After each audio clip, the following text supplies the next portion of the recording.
Thanks for tuning in to the Drive On podcast, where we're focused on giving hope and strength to the entire military community. Whether you're a veteran, active duty, guard, reserve, or a family member, this podcast will share inspirational stories and resources that are useful to you. I'm your host, Scott DeLucio, and now let's get on with the show. Everybody, welcome back to the Drive On podcast. Today, my guest is Knoerr. Rod is the author of the book, Don't Waste This Storm.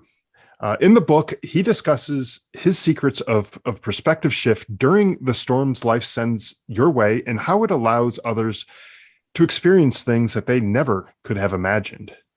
And we're going to be here today talking about the storms in his life that he's gone through and how he's found that new perspective and helped him navigate through those storms. So welcome to the show, Rod. I'm glad to have you on. Scott, it's a pleasure to be here. And I first of all want to thank you and all the veterans who might be listening or families of veterans for your service to our country. Thank you so much. Yeah, thank you. And we were talking before we started recording here. And one of the things that I feel very fortunate about is that I get to live through a time when there are people like yourself who are very appreciative of the work that the men and women of the military do, and not just the military, but first responders and everyone like that. Because not too long ago in our nation's history, and you were talking about this yourself, but there were those people who didn't appreciate it and outright resented the military and the stuff that they were doing. So having someone like yourself come on thanking people, to me, that's a breath of fresh air, knowing that there's still people out there who do appreciate our service. And so I appreciate that. And I thank you for, your perspective and your attitude on things as well, because that's definitely appreciated as far as I'm concerned. Yeah. So why don't you tell us a little bit about yourself, a little bit about your background before we get more into your story, into the book and why you've written it and how it can help some people. So a little bit about yourself, if you don't mind. Yeah, I'm here in Michigan.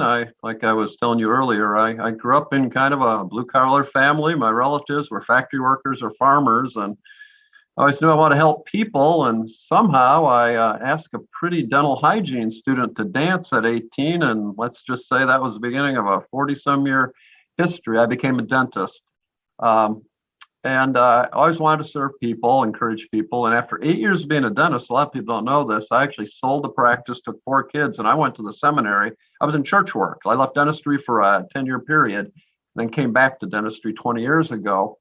And when I came back to dentistry, I didn't realize, but something that I faced as a businessman really affected how we went through my wife's health situation. I purchased 2 dental practices, 2 retired dentists back in the early 2000s in an area that's predominantly General Motors factories and workers, kind of near where I grew up. And within a year or so, General Motors filed for bankruptcy, and all of the retirees lost their dental insurance. And I told my dear wife, I said, we're highly in debt. We could go bankrupt. And I realized right then, I looked at my staff and I said to them, we're not just going to survive, we're going to thrive. I used those words back in 2006, 7, whenever it was. And we did some creative things. I worked in other dental offices. We paid it off. I didn't go under.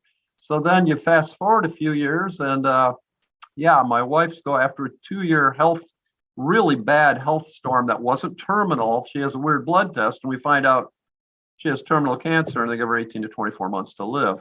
So that's kind of the backdrop. And she passed away 6 months before COVID hit. And in early June of 2020, I was feeling a little down. And I thought it was because of May. It was Mother's Day, the first one with Beth in Heaven. Our anniversary was the day before Mother's Day, the year we got married. And I realized that's not what I'm feeling hopeless about. The George Floyd situation that occurred in May, and I felt the hopelessness of our country. And I had thoughts of writing the book, and from what we learned going through terminal cancer, and that's what stimulated me to start writing the book. And that's where "Don't Waste This Storm," and the subtitle really says it all: hope-filled thriving, not just barely surviving the storms of life, came about. So I mean, that's a good, background of who you are, but I want to go back a little bit and kind of dig into some of this. So, Okay. your wife of 40 years, right, was diagnosed with terminal cancer, Well, like it you would have been mentioned. like 37 at the time, but yeah. Okay, Yeah. so almost Right. 40 Yeah. at that Yeah. point, right? Um, I know we all die at some point, right? That's just a reality. It's death and taxes. Those are the two things that you can count on. Right. But the death of a loved one is never easy to bear. Someone who you spent so much time with. Before we started recording, you were talking about how you had this partner that you were going through life with that you could rely on, and now she's not here, and that's not an easy thing to deal with. Did anything change in your relationship knowing that any day from the point that she got that terminal diagnosis, any day forward from there, that it could be your last together? So, did anything change in that relationship, and how, if so, how did it change, and what did you guys do to navigate through that? Right. Well, I think I learned a lot about being her support and advocate. And I think of spouses of veterans who come back and are dealing with things. I learned a lot about that, but I think the initial reaction I talk about in the book, when you're hit with a storm of life, whatever it may be, is to kind of hunker down, isolate, quit living, and wait for the storm to pass. And a lot of storms are defined; they will end, but some, like, or they could go on and on and on. And I think that was the initial reaction we had. And in the book, I talk about the perspective shift. I call it. Couldn't put this into words as we were going through it, but as I reflected back, I call it the who, what, when, where, why, and how perspective shift. And I think any storm, it could be, coming back from the service, it could be losing a loved one, it could be cancer, it could be financial, relational. I think that there's this initial reaction is to say, why me? I'm a good person. I've served people, whatever, and you wear yourself out saying why. And then the second question is, when is it going to end? And you wear yourself with that. Well, there are certain storms like, well, even COVID. You know what I mean? And I saw that in the people around me when I started writing. When is it going to end? And then the third one is, how can I get myself out of it? What do I do? What can I put my energies into? Research, whatever.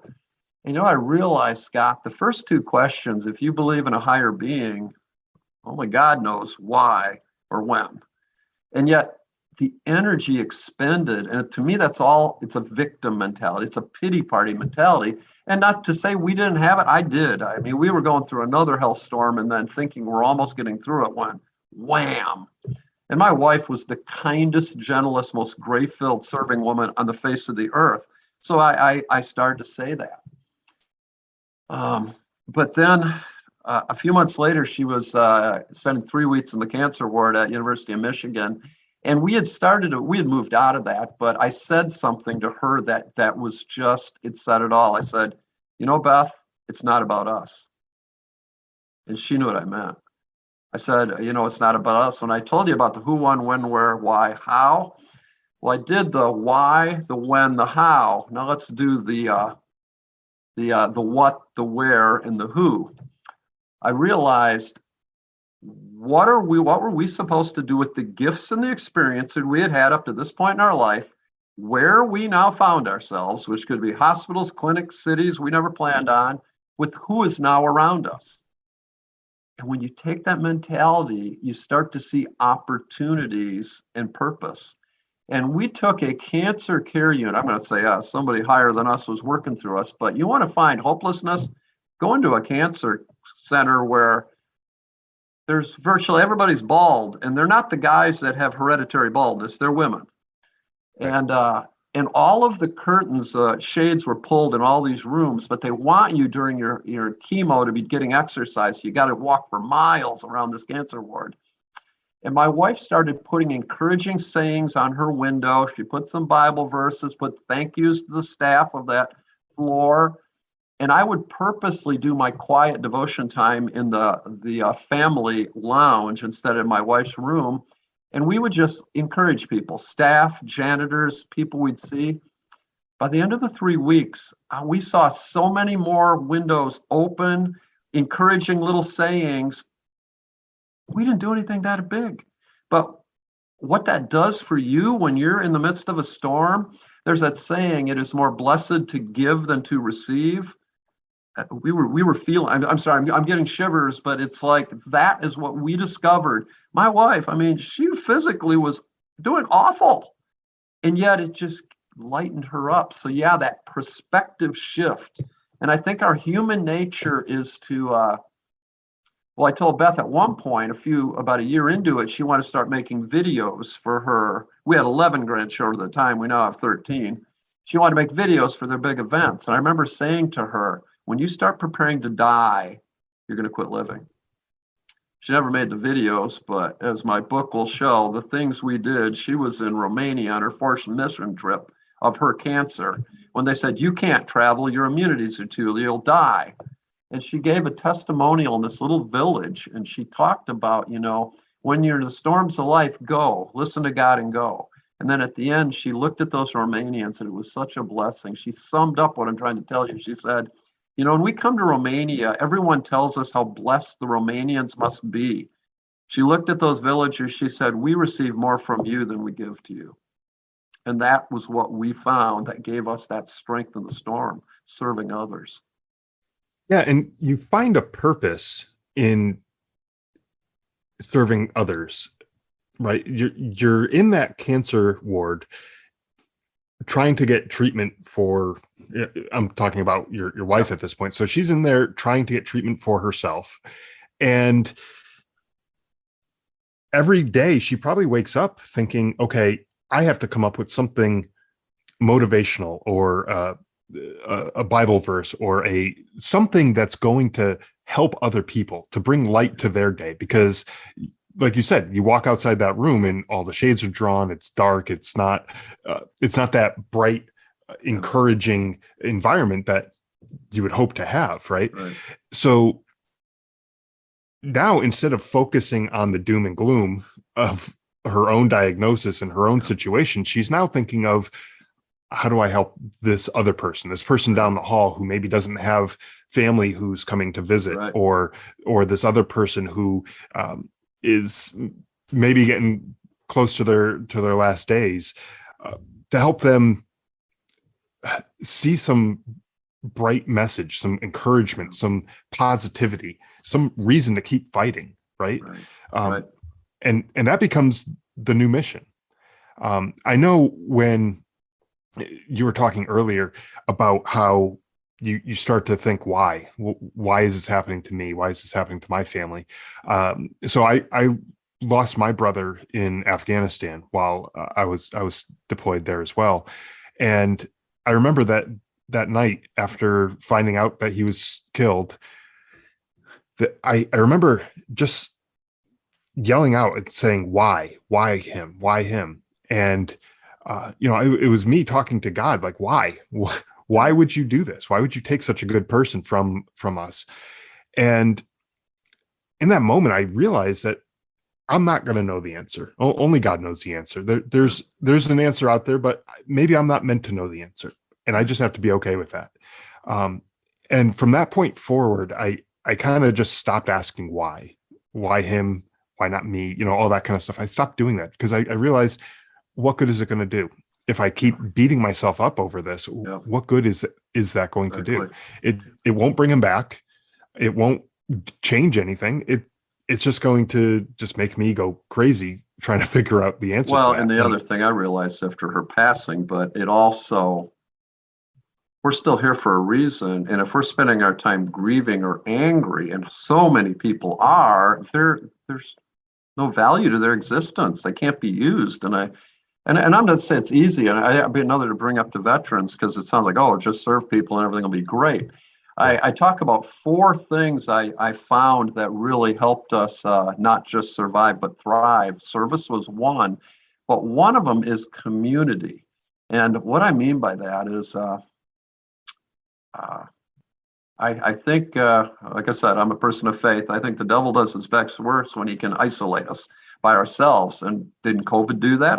Nothing against the government. I'm not saying that, but due to it, we were all quarantined, and then our mind gets going and we go in this pity party pit. And then even Facebook and on and on.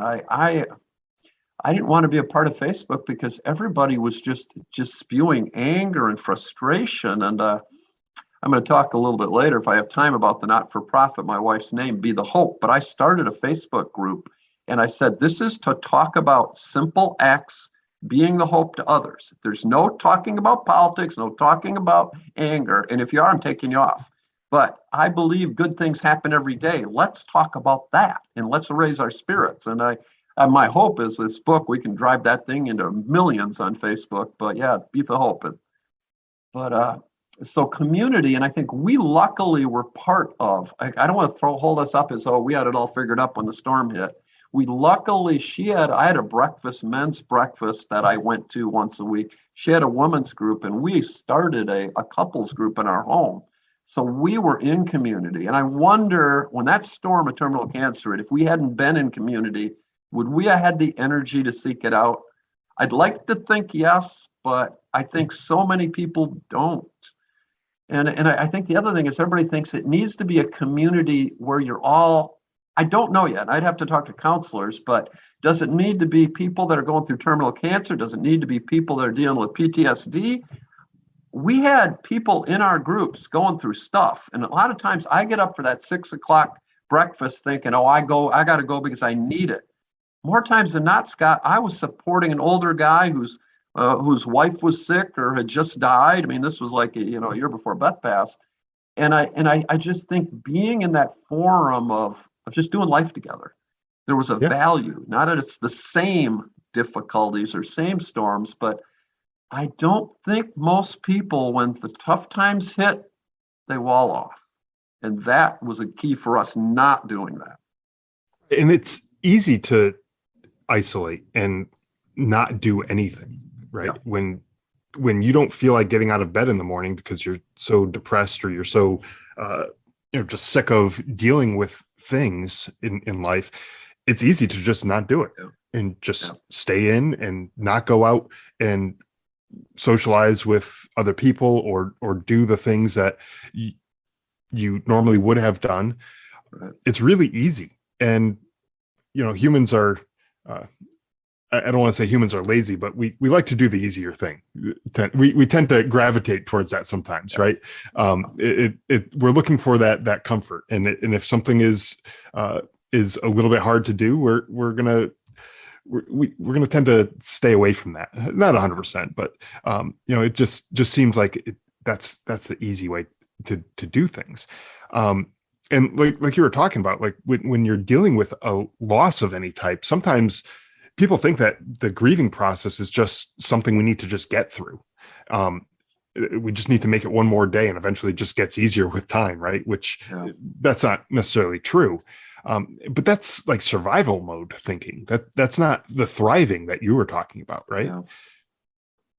Well, and I went to a grief recovery group right after Beth passed away for 6-8 weeks, and all the stages of grief and dealing with anger and all that. And I didn't have a lot of that stuff, but you paid to go to it. You got this booklet and you could repeat it as many times as you want. Beth died in August. So in January, I thought I'd go back. And this was just prior to COVID hitting. And I went to it and it was like, I don't need to keep grieving. I need to go to somebody that answers the now what question. Now that I don't have a partner, what am I? And the same with like veterans, I'm thinking, okay, I'm back. I'm out of the service, whatever. Now what? You kind of get used to this way of life, and how do I fit in? And I can't imagine. I've never thought some of the parallels, but huge. So I remember there was another widow that had gone through that last one in the fall with me. And I said to Marty, I said, what do you think? And she goes, yeah, I know what you mean. So this social widowers group in Grand Rapids, they do once a month social event, had contacted me. So I had an email list, and I contacted the leader and I said, I want to start a group for widows and widowers and use some of what I did through cancer to see if what worked in cancer would work for people who have lost loved ones. And I said, we found encouraging and serving others lifted the depression, got rid of it.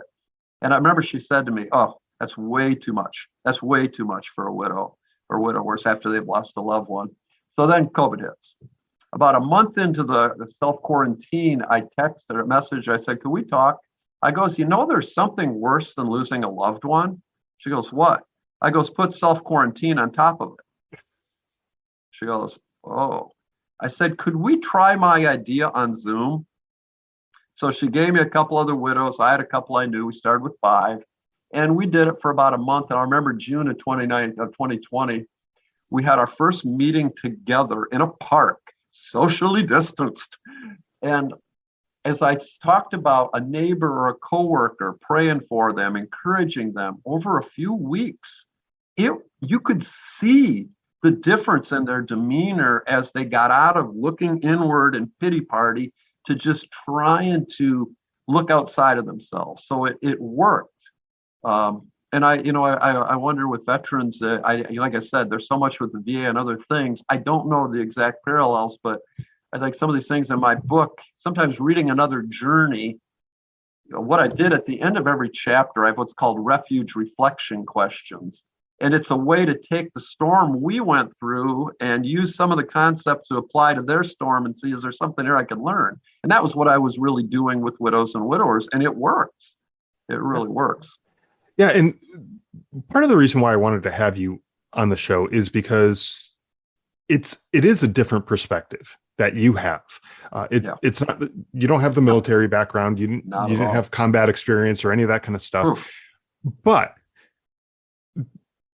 there is still a parallel between the military service and the type of storm that you went through, in that there's this transition and there's this change in who you are and who you identify as, right?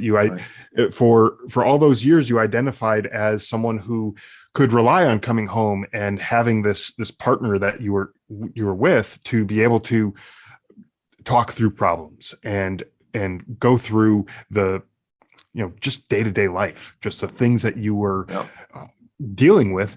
You were able to rely on having that person around. Now, all of a sudden, and it's like ripping off a Band-Aid, where it's like, okay, here it is. And then all of a sudden it's gone. Right. Or flipping a light switch, whatever analogy you want to use. Right.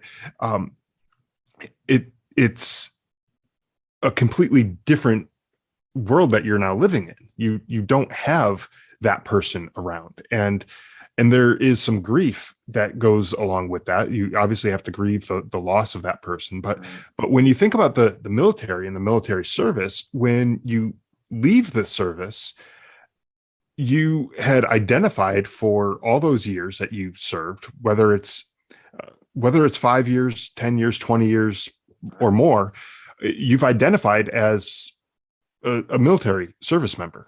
And that was a big part of your identity. Who you are, right. Right, exactly. And then all of a sudden you take the uniform off for the last time, and now what are you? You're a veteran, but what does that mean? And what does that, what kind of status is that? There's nothing really that goes along with that other than, some benefits at the VA and, a free meal on Veterans Day at Applebee's or whatever, So I hope it's more than that, but yeah, I know what you mean. Yeah. But it's a big change, and it's a big shift in who you are. And so when I heard your story initially, I thought of the different parallels. At first, obviously there's not that direct military connection, but again, like you said, sometimes hearing somebody else's story in a different perspective, in a different situation, might help you to pick out some pieces that can be helpful to you in your life. So I just thought another piece I think helpful for veterans. I talk about 4 things that were helpful to us to thrive. One was service, one was community. The third one is gratitude, an attitude of gratitude. And my wife had gone through months and months and months of insomnia with her other health situation prior to the cancer. I mean, awful, awful, awful. And one night, it's got to be a God thing because I'm just not that creative. I said, Beth, let's pray the ABCs, or if you're not, a prayer person, say the ABCs of gratitude. She looks at me. I said, you say something or someone that you're thankful for that starts with A. I'll say something with B. You say C. And we had Z covered. My son-in-law's name is Zach. Scott, we never got to see the rest of her life without her falling asleep. And I think that from focusing on what you don't have, what you wish you had, why I've been wrong, to what you do have, that was huge. After she passed away, 40 years of marriage, I started doing that every night because I wasn't falling asleep. I'm telling you, and I just, that's not our nature to do that. We're focusing on what's not right, what we wish we had. Like even through COVID, I went through COVID different than everybody else. I just had a different perspective. And it was like, that's what motivated me to write the book. But gratitude, I can't say enough about it. Well, and as you're talking about that, talking about the things that you do have and not the things that you don't have, I think back to my time when I was in Afghanistan and going into some of these villages where literally they have mud huts for houses that they're living in. Their walls are mud. They have straw roofs, and they're very primitive in terms of what we're used to and how they're living. They don't have electricity running to the houses. They don't have running water. That they sometimes have 15, 20 people living in one small small building. And yet the kids that are outside playing, they might just be kicking around a ball that is falling apart because they've had it for years and years and years, and it's the only thing that they've had. They might have gotten it from one of the soldiers who came through 10 years earlier, and that's just the only thing that they have to play with for the whole village. And they're happy as can be. They're not sitting there worrying about, okay, why don't I have electricity so that I can have television and an Xbox and the internet and all this other stuff. They go out and they just make the best of what they have. And I think by focusing on what you have versus what you don't have, it gives you the ability to be much happier. And honestly, I think in some of those cases, some of those people just didn't know what they didn't have. They didn't know what they didn't have exactly. They didn't have the internet to go on to go look to see how Americans live and compare their lives to somebody else the way we do with social media, right? You go on social media and you're comparing your day-to-day life with somebody else's A game that they're posting on social media. And so you look at that and it's like, oh man, I wish I was that cool. And I wish I was that good at whatever. But they don't have any of that stuff. And that gives them the ability to just focus on what they do have. And they were happy. We found out the same thing going on those mission trips to Romania. Like I said, I just came back and realized I needed to slow my life down. Yeah. And I have a chapter in the book, which, like I said, this book has so many lessons. We had a relationship with an oldest son restored in the midst of her terminal cancer. I have a chapter called Storms of My Own Making. When we're kind of stressed and not at peace, we think it's somebody else's fault. Maybe you've made the choices and thought you could do things faster than you could or whatever. And, and usually everything was about serving other people in the community, the church, my 5 kids, but I was doing too much. And I learned that in the book. But like you said, it started by going to Romania and seeing people with almost nothing more at peace than I was. So it's like, wow. So gratitude. And then this one maybe doesn't make sense, but, in the midst of, and I'm thinking a lot, I'm realizing these spouses who have someone come back and they're not the same. And this, which was what I had. My wife, you'd ask how our relationship was. When you have those traditional wedding vows, richer, poorer, sickness, health, better, worse, the last 5 years of our marriage was not health, was worse, and richer or poorer was poorer. I didn't work a lot and whatever. The best 5 years of our marriage were the worst 5 years. And it doesn't make sense, but it does. You begin to realize what's important. And I learned to serve my wife. I don't know if you heard of the 5 love languages. Gary Chapman wrote this book a number of years ago, and my wife's love language was acts of service. I wasn't doing it on purpose, but what do you think I did the last 5 years of our lives? I served her, and she felt loved.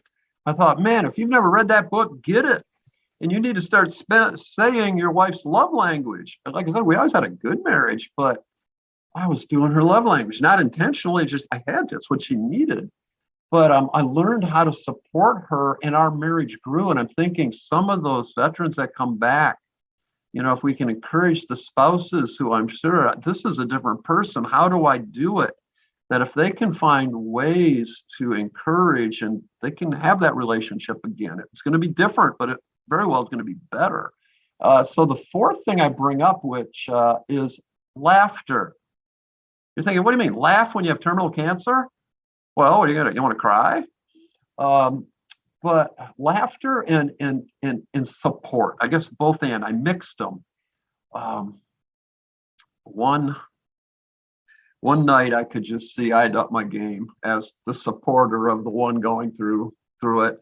And I just said to her one night, I said, Beth, what can you ask? Or no, I said, what's today? She goes, Monday. No. She goes, April, whatever. No. I said, I'm going to give you the answer. Today's the day you love me more than yesterday. That night I said to Beth, I said, what's tomorrow? She's smart. She goes, the day you love me more than today. Yep. And then I don't know, a few weeks later, she's the one that always served everyone. I said, Beth, what can you ask for? And then I gave her the answer. She'd always have to repeat the answer. I said, anything, anywhere, anytime. When I was going to seminary, I had a prof who had sons the same age as my oldest son. He told us this. It was a counseling class I took. He said, I tell my sons this every night before they go to bed. I love you no matter what. I did that for the next 15 years, 20 or whatever, parenting. On our 30th wedding anniversary, our middle son was about 20 and he gave a toast. And he said, Dad, you always told me. And he had some moments, stupid moments in high school. But when there's that underlying knowledge of unconditional love, they know that. I even think with kids with sports, they almost think, well, if I don't do well enough, you won't love me. No matter what means all the time. And I think I took that thought to Beth.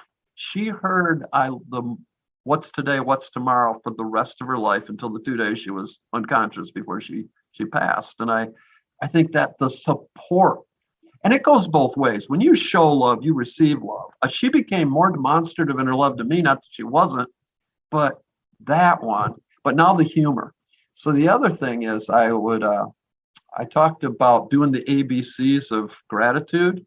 Well, you got to bring some humor, some support. So I would do this occasionally. I go, A is for adorable Beth, B is for bodacious Beth, C is for, D is for drop dead gorgeous. And I said X is for, and all the smile on her face, months away from dying. But the best one was, in terms of humor, was, what's your name? She goes, Beth. Beth Knoerr? No. Beth Fritzler? No. I said, you got to say it. I'm going to keep asking. Do you repeat what I tell you? She goes, what? I goes, Rod's hottie. My wife's this quiet, mild-mannered. I can still see the blush. Well, then later I would say, and I don't know German, but I know the two words for hot grandma in German. But that smile, we think you can't smile when you're in a tough situation. You gotta smile. What's the other is it just lightens the moment, and people think, well, that's being, you're not honoring the pain they're in. I don't know. It worked for us, and I think it works.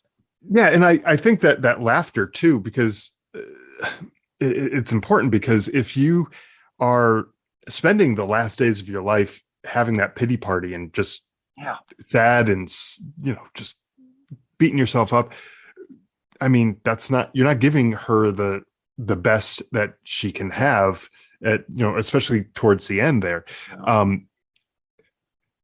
And even for you going forward, obviously you're still here, but your memories, thinking back on those last few months, you're able to sit here and tell us the story and with a smile on your face, right? And you have, I mean, it's hard, but you do have those good positive memories that you're able to laugh about and still remember in a positive way. And I think that's important too, to be able to hang on to some of that fun and uh, lighthearted moments. Well, and as I was thinking about when we first talked about the Be the Hope thing I'm doing, because that made me think I want to connect with the veterans more, because my vision, my wife had a favorite Bible verse, Jeremiah 29:11, that talks about hope in it. And she hosted a young moms group from our church. Right when she was diagnosed with cancer, they asked her to do it, and she said no, because we hadn't told anybody. And I called our pastor's wife up and I said, Beth will do it if I have to make the meal and serve it. So she would make a dinner for 25 young moms every month, did it all 3 years of her cancer. Well, the year before she passed away, and she's 2 years into the cancer, she was given 18 to 24 months. She started what's called the Word for the Year. She gave them a little canvas and they could paint their word. If they want to put a Bible verse, they could. Her word for 2 years into terminal cancer for 2018 was joy. So we get to 2019 and we decided to go on a vacation down south. We thought the cancer was in a short remission in 2018, came back in the fall and she started chemo. So we go down there, we get back, and she hosts the young moms, first one of January, and she did the word for the year, and her word was hope. And she put her Bible verse on it. Actually, I'm looking at it. It's right across the room. And the next day we go to the oncologist, no warning. He was a great oncologist with not a lot of people skills. He said, have you thought about hospice? I'd give Beth 3 months to live.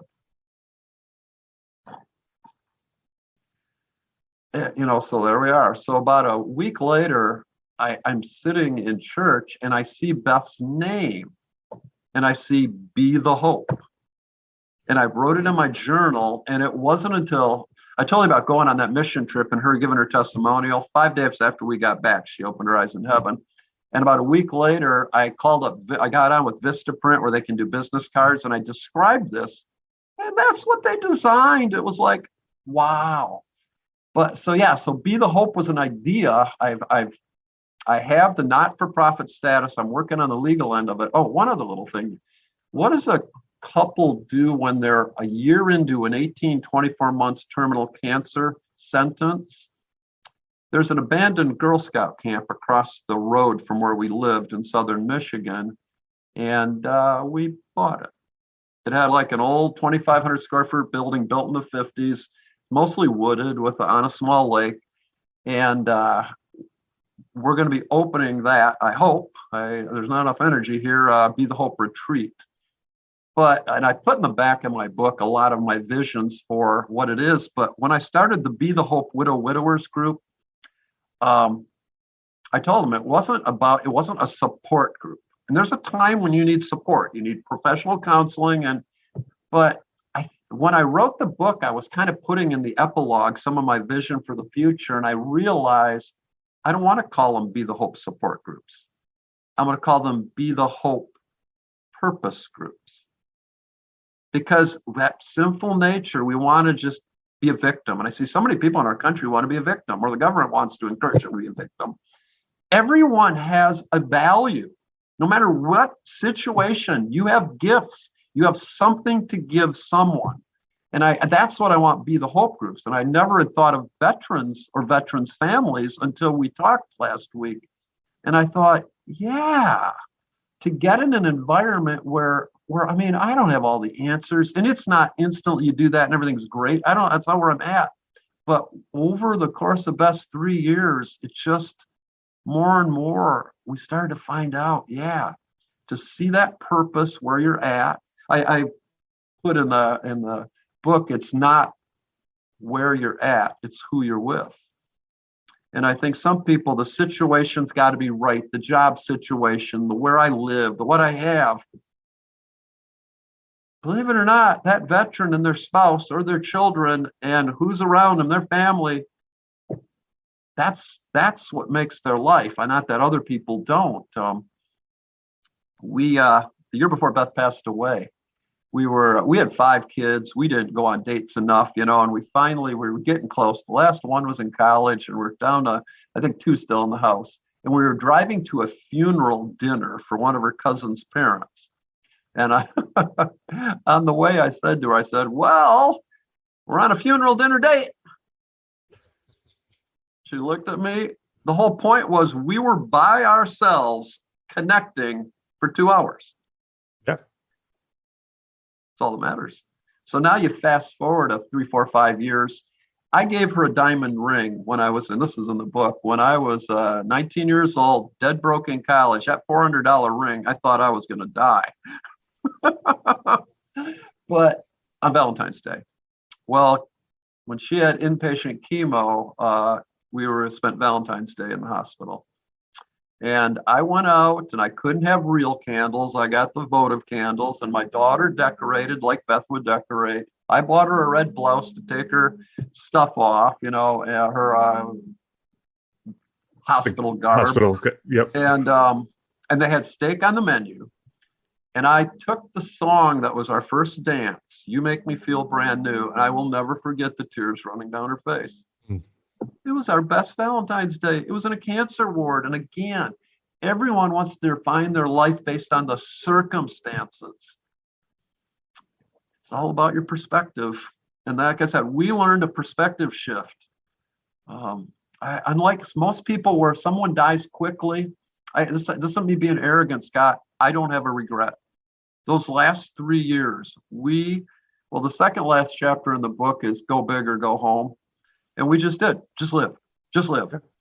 We, at different points, we're going to cancel doing anything we were leading in because, what if Beth gets sick? What if we can't? Isn't that what you do when you get hit with a storm? You disconnect.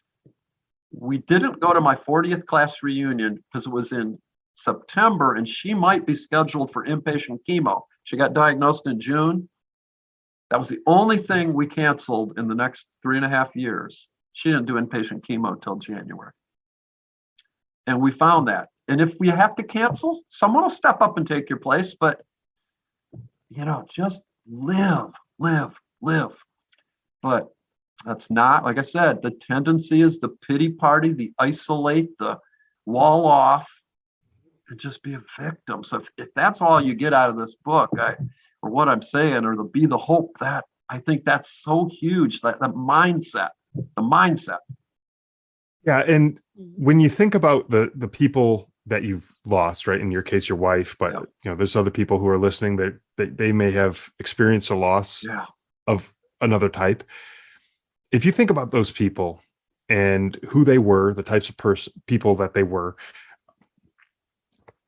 would they really want you to just stop living and just sit around wasting your life? And for what? What good is that going to do? Just sitting around and not doing things, not experiencing everything. And then you're eventually, everyone eventually is going to get to the end of their lives. And then they're going to look back and say, man, that was a waste. What did I accomplish? What did I experience? What did I do? All because I was sitting there having my pity party for the last X number of years. What good is it? Well, and I think we do that even without the loss of a loved one. If with any storm, that's the tendency. And I've run into a couple widows and actually the one husband was a veteran, but they have kids in the house now. And I kept thinking, how could you do a Be the Hope group to get these kids? I mean, they're never going to have a dad. Mm-hmm. And yet to somehow honor their memory and somehow take their memories, the gifts, the blessings of their dad, and apply them to other people in their life. Was there a way to see purpose, have a purpose group for them? And then I thought with veterans families too, in some way, because like you said, there's no value to the pity party, but that's all of our tendencies. I'm sorry. I think that's just a human nature thing. Yeah, I think it is. Absolutely.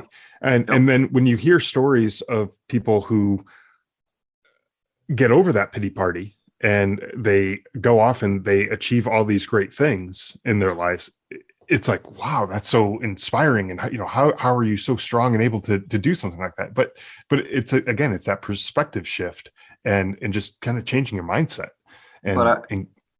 Yeah, but I got to say, the big thing I want to add to it is I'm noticing because I moved to Grand Rapids, I lost a lot of my community. I've tried to fit in, and then things have changed. I told my one daughter, I said, I need to find a new community because you can do all these things. And I look, he's on fire. He's doing great. If you do not have people around you, you're going to get sucked into that victim vortex. Ooh, that's a new one. I never used that, but that's good. That's a good one. Yeah. It really, and I'm noticing it right now this week. It's like, okay, where can I get out there, and get involved, get around people more. And I think that's because I mean, I can sound like this rah cheerleader. Just start serving people to be better, or just start laughing. It's not that easy. There's got to be that support. And yes, it might be spouse to spouse, but it's more than that. It's more than that. It's got to be other people. That would be if all I could say, and we luckily had it prior to the major storm hitting, and we were a little more mature too. We'd done life a long time, but really in our marriage, we didn't have that support. If we got hit with it, I don't even want to know how ugly I would have gone through it. It would have been awful. Right. Yeah. And with the military, sometimes it's hard to have that type of support because they're constantly moving. Every couple of years they might be moving from one base to another, and so getting around a group of people that you can have that community and that support from those other people could be difficult. But there are groups of people on various military bases, and they get together for different activities, different things. It can be athletics, it can be recreational. Exactly. Exactly. You're gonna laugh. There's this sport called pickleball, which I laugh. Yeah. When I was in college, I played racquetball. Well, retirees play it. Well, I'm hearing it's moving down. The average age is down to 50. Well, I finally played it. It was a whole new community of people that I wasn't. So what communities like that, when it could be through your kids, if you're parents, and you meet some parent, well, then you take the step and say, hey, can we go for a coffee? You try to connect, but that would be the biggest thing I would be in these Be the Hope groups if this movement takes off like I hope it does. Is I can't tell you how much that is the most, to me, as important as anything. It is, absolutely. Well, Rod, it's been a pleasure speaking with you today, and I'm sure we can go on for hours and hours talking about this stuff, but I want to give you a chance to let people know where they can go to get a copy of your book, Don't Waste This Storm, and any other last kind of closing thoughts that you might have for people. Well, again, to thank the families, not just the veterans. It's it's a generational thing with many of the veterans' families. Thank you. Remember this whole Be the Hope movement. If you want to be part of it, go on Facebook to Be the Hope, and it's a public trying to start a movement. I mean, we all want the government programs or faith-based organizations to change the world. I've always said, I think it's just one good act of kindness at a time, or as I say, one Be the Hope moment at a time. So that would be that. You can get Don't Waste This Storm. You can get it on Amazon. Westbow Press was who I published it through. And and I don't have a website for Be the Hope, but if someone wanted me for speaking, I'm rodk@bethehope.net. And or they could go on the Be the Hope Facebook page and find me that way. But anyway, I can encourage veterans or in some way help. I'm there for you guys. Okay. And I will have links to the book. When I say guys, that means men and women. Okay, that's in Michigan when we say guys. Okay. Yeah. No, understood. I think that was that is understood. But we'll make sure that everyone is included in that as well. But I will have links to everything in the show notes, to your Facebook page, to your link to the book and everything, so that people can find it. If they want to check it out, they can grab a copy of the book. And I really do encourage people to get it, because I think having that perspective shift and changing your mindset on how you're thinking about things and getting out of that pity party, like you were saying, it really does help move things along and make things better. So I appreciate you coming on and sharing your perspective, and hopefully some people are out there listening to this and taking it to heart. That's the only reason I wrote the book, so there can be a value to what we went through for others. Thank you. Thank you. Thanks for listening to the Drive On Podcast. If you want to check out more episodes or learn more about the show, you can visit our website, driveonpodcast.com. We're also on Instagram, Facebook, Twitter, LinkedIn, and YouTube at Drive On Podcast.